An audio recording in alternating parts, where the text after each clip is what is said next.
ami. Martin. Son regard se fixa intensément sur Robert, avec une intensité troublante. Enchanté, puis-je vous raccompagner? La nuit arrive, et j'estime que la prudence est nécessaire.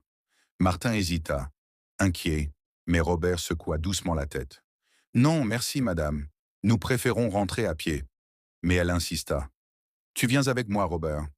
Ce simple ordre créa un silence lourd. Qu'y avait-il derrière cette insistance? Il fallait être vigilant. Pour qui suivirent, l'image de cette mystérieuse femme au regard perçant ne quitta pas l'esprit de Robert. Chaque fois qu'il croisait un groupe d'élèves au lycée, il percevait dans leur regard une curiosité grandissante.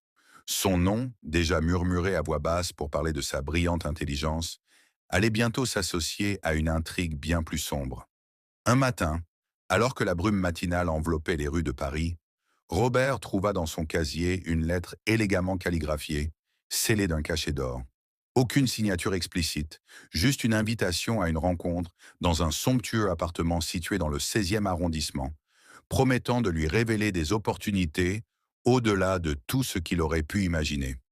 Martin, en voyant la lettre, fronça les sourcils. « Tu es sûr de vouloir y aller ?»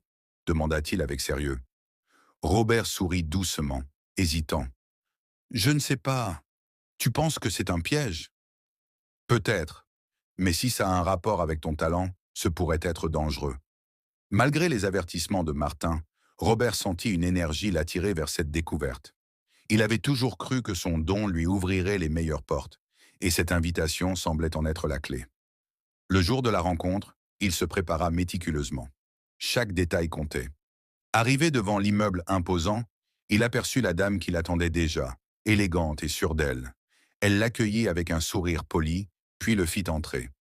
L'appartement était somptueux, rempli d'objets rares et d'œuvres d'art. Un parfum subtil flottait dans l'air, mêlant fragrance orientale et senteur boisée. Mais sous cette beauté raffinée se cachait une atmosphère lourde, presque oppressante. Au cours de la soirée, les échanges changèrent progressivement de ton. Ce qui avait commencé comme une conversation polie glissa vers une situation où Robert sentit sa liberté se réduire. Le voile tombe rapidement.